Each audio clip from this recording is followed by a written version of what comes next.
So there comes a time in everyone's life where they get through enough music theory and they start wondering what jazz is all about. And the easiest way to start getting into jazz is talking about the extended chords, so jazz chords. Jazz chords. If you want to get into jazz chords, they start getting a little crazier. So you start, you have like your normal triads.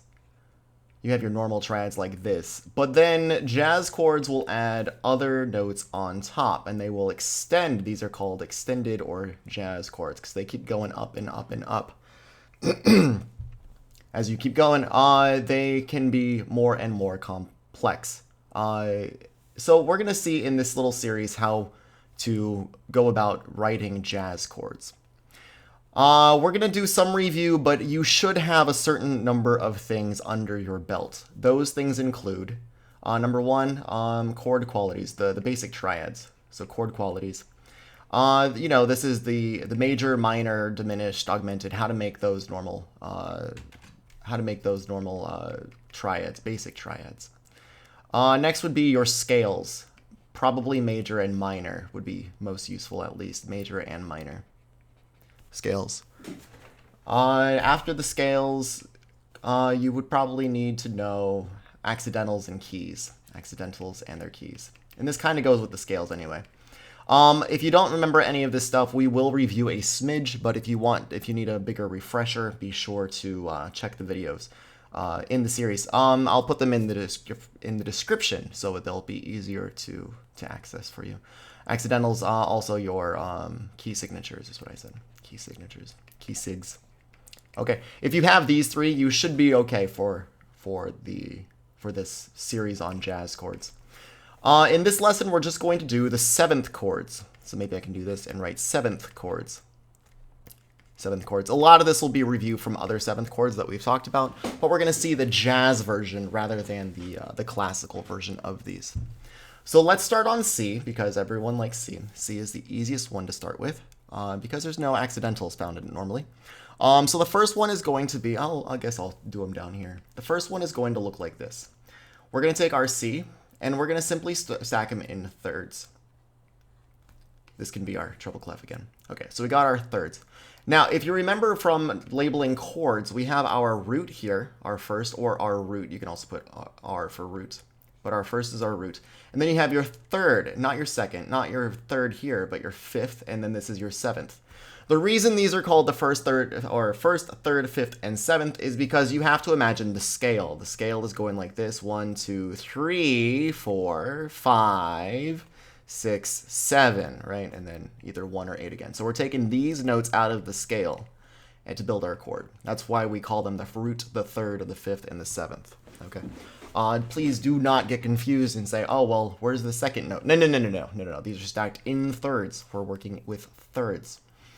So the basic quality of chords are these. You always take these notes. You take your C. Let me make this a little bit smaller so they'll fit. You take your C, you take your E, you take your G, you take your B. It doesn't matter where you start. For example, if we start on F, you simply just go every other note. So you go F, and then A, and then C, and then E. This is how you build a seventh, okay? 1, 3, 5, 7. This should kind of be simple / review. If you start on a line, same thing down there, we see lines. If you start on the line, it would go 1, 3, 5, and 7, okay? So it doesn't matter where you start. What matters is the accidentals. All the seventh chords will use this format, but they will all have different accidentals. So how do you make different accidentals? Like this. Right now, you look at two different qualities, usually is what they're seeing here. You have this quality from here to here. What kind of triad is this? Triad, the triad quality. And then you have the seventh quality. What kind of seventh do you have? And the first one is going to look like this. So that's our basic structure, but we'll have, then I guess now we'll get in actually writing them. I've given like 3 different versions of the same thing. But anyway, we have 1, 3, 5, 7. And if you look at our notes, naturally in C major, no sharps or flats, naturally in C major, your first chord here, your triad here, is a major triad. And then what kind of seventh do we have on top? What interval is this? This is a major seventh. So overall, this thing is called a major 7th chord. Major 7th chord. Major because it's all major. And it sounds like this. You take your C major chord, and then you simply add a major 7th on top, and you got C major 7th. Sounds like that. Kind of beautiful. Okay, so that's how you make a major 7th. Now, the next one is going to vary on this a little bit. Instead of taking a major triad, let me get back to our colors, make sure I'm keeping us honest. We got our major triad. Now we're going, instead of a major 7th, we're going to use a minor 7th. Minor 7th. Now, how do you do that? How do you do that? Simply like this. Let me use a completely different color for one I haven't used yet. Let's go with the salmon color. For this one, it's going to be C, E, G, of course, and B, but we're going to change the B to a B flat to make that minor 7th. C to B flat is a minor 7th. C to B is a major 7th. C to B flat is a minor 7th. If you play this, it sounds like this. Here's your major. Here's your new one. Okay, you can call this has two names. The really basic name, if you want to stay basic, is I guess I'll stay with the salmon color. I didn't do that earlier, but that's okay. We got, this is called a major, this is the official easy name, I guess. You could say it's a major minor 7th. Major minor 7th. And this will come in handy in a second. Let me keep my 7ths going. Ba-ba-ba. Oh, it didn't change my color. I think it's this one. Okay. And one more over there. Okay. Okay, so we got our major minor 7th. Now, the major minor is called in other words, is called a dominant 7th chord. A dominant 7th chord. Also say dom 7. Usually they're found on the 5th. If you were to take a G, for example, G is the 5th in C. G, D, F, for example. This is built on the 5th, and it makes the dominant 7th chord in C major. If you look at this, what is C the 5 of? C is the 5 of F major. F, G, A, B, C. 1, 2, 3, 4, 5. So C has the 5th of, or C is the 5th in the key of F. What does F have? That B flat. This is why, if you were to take any of your 5 chords and build notes on them, you would get your dominant 7th chord naturally. Very cool, right? So this is called the dominant 7th chord. This is way more common than calling it major minor 7th, but this is a good way to remember it. Okay, that is number 2. Number 3 is a slight variation on this one. And it's not really a common one, and I'll explain why. Again, we're going to take, I guess I'll just finish off no, we can fit another one, I think. Yeah, I got it. I know what we're doing. Okay, we got 1, 3, and 5 here. 1, 3, and 5 here. And all we're going to do is make a minor triad with a major 7th. So now we have minor, and we have major 7th. Minor triad, major 7th. Okay. This is called, for lack of a better name, and echoes kind of this one over here, this is called the minor major 7th. Minor major 7th. Minor major 7th. And I like using lowercase m for minor and uppercase m for major. The minor major 7th. And why is it called that? Because you have a minor triad with a major 7th. This one is not very common. This is a very strange kind of black sheep of them all. And the question is why? And the answer is because you don't really have an E flat without a B flat. If you remember the order of flats, you have B flat, bead, B-E-A-D flat, gum, candy, fruit, G-C-F, or greatest common factor for those math people out there.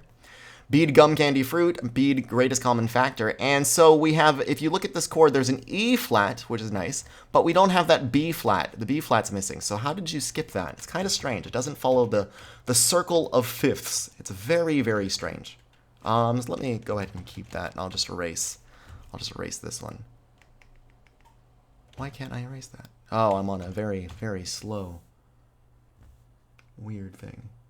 I see, I see. I want my hard eraser. One sec. There we go. And I can erase that. Okay, just like that. Okay, so the minor major seventh is very strange. It sounds like this. Sorry, one more time. Sounds kind of dissonant. Sounds very, very odd. Sounds very peculiar. If you're writing some little ominous or strange music, maybe this is where you should go. And again, you have that tritone between the E flat and the B flat that just sounds very strange. I'm sorry, the E flat and the B natural. B flat, E flat and B natural, not B flat. Okay, so we got one more in this line, and then I'll move down. But let's see. Let's go with orange. Yeah. Okay, so again, like all of them, we do C, E, and G, but then we're going to change them all. Okay, and I want to state at this point, notice that we're using B flat. We're not using A sharp. And why not? Why is A sharp wrong? Because we have to spell it in thirds. We have to spell it in thirds. Okay, so that is very, very important. Again, I need to work on getting the better eraser out. It's a little tricky to get there. There we go. Okay. Okay, so here we have, this is what we're going to do here. So far, we've done almost every combination. We got major, major, we got major, minor, and we got minor, major. I feel like I'm going to sneeze. Okay, major, major, major, minor, and minor, major. If you are trying to figure out which one's missing, it's simply the minor, minor. The minor, minor. So minor triad with a minor seventh on top. I'm going to use lowercase. Minor seventh. I should use lowercase here as well. And I should use colors. Keep me honest, guys. This color. Okay, minor seventh. Minor seventh. We'll pretend that this is correct. Lowercase m. Okay. Okay. We got minor seventh, minor triad, minor seventh. What does that look like when we write the notes out? It looks like this. You simply put an F flat on your E, because that's what we got here with the minor triad, and then your C to B flat is your minor seventh. This one does fit in. The A isn't in this, the D isn't in this, the G is there. So it's somewhere in the realm of here to here. Somewhere in the realm of here to here, where A and D flat, A flat and D flat may or may not exist. A little bit of Schrodinger's cat, but this naturally falls there because we got the B and E flat. Just like this falls because you got the B flat. This falls because you got nothing over here. This one doesn't work naturally in the circle of fifths because of the order of flats. You have an E flat without first having that B flat. Okay, so our minor seventh is actually one of my favorite seventh chords, or my favorite of all of them. It sounds like this. Just gorgeous. It's like a little bit of sadness, a little bit of beauty, a little bit of life is tough, but it's gonna get better kind of feeling. It's kind of beautiful, I think. Those are minor sevenths. These are naturally found in many places. We'll see them in when we put them all together. We got two more chords. Let me put them maybe just down here, maybe just right here. Yeah, we're going to do C again. I'll put our clef all the way over there. C, E, and G, and B. And we got one more. I'll put it here. We'll do these together. We'll do these together. Okay, so these are a little strange, especially when talking about classical and jazz theory approaches. If you were to have this one, this is going to be a diminished triad. Diminished triad. I'm using yellow for diminished just for fun. And we got our minor seventh on top. Minor seventh. Okay. This one over here is going to still be diminished. I'm doing these together. These are, I always think of these as kind of the same idea, but we're going to do 2 and 1 here. And this is now a diminished seventh. Diminished seventh. How do you make a diminished chord? Easy. You take your major triad. You take your major triad and you put a flat on the third, and you put a flat on the fifth, and then you have a diminished triad. Again, to make that minor seventh, we can look above, or, just if you know it, then you know it. You take your major 7th and you flat it. So this is what a minor diminished looks like. This is called, in classical music, this is called, I'm going to put it here because we're going to differentiate. In classical music, this is called a half diminished chord. Half diminished 7th. Half diminished. Half dim 7th. Half dim 7th. This one over here is going to be diminished, like we had before, and then diminished 7th. You take your minor 7th and you flat it again. You flat it again. This is called a diminished 7th. So this is diminished, diminished. Just like here we had major, major for a major 7th. Here we had a major, minor for this kind of thing. But over here we had our minor, minor, which I didn't label. I hope you yelled at me. Minor 7th. Minor 7th. Major, major makes a major. Minor, minor makes a minor. Diminished, diminished makes a diminished 7th. Diminished 7th. Diminished 7th. Oops, diminished. I crossed my T and didn't actually write the T. There we go. This is called a diminished 7th. This is called a half diminished 7th. And these sound like this. Here's the half diminished 7th. Kind of haunting, but not too bad. And then the diminished sounds like this. Super, super ominous. Super ominous. So these are a little bit more out there. Half diminished 7th chords fit easily because you got here we have our B, E, and G. So here we have our B, E, A, D, and G. These all fit. You can imagine the A and the D are missing, but they could be in this scale. So this naturally follows into, or is found in the circle of fifths. So this one is okay and natural. This one, however, doesn't really work. You cannot really get a C natural and a B double flat. You'd go around the circle. You would get your B flat here. Then you got your E flat, that's fine. A, D don't matter. G flat, C flat would be here before you come back, circle again, and get your B double flat. So this one doesn't really fit, and that's why the weirder they are, or the more they don't fit in the circle of fifths, the weirder they sound. And that's why this sounds very strange. So these two are not naturally found. Everything else, all the other 1, 2, 3, 4 are found naturally in the circle of fifths. So like I said, this is the jazz theory section. So we're going to call these their classical names only temporarily. I just realized my camera is taking up space, taking up real estate. So let me see if I can move this over a little bit without cutting everything off. There we go. There we go. Okay. And what I want to show you here is what they're called in jazz theory.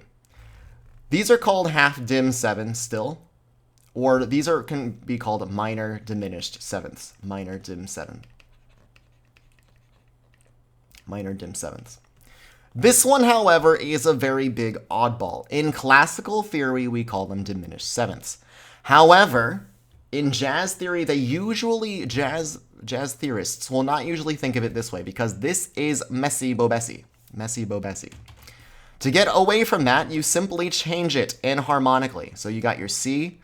Let me write this. I'm afraid of running out of real estate.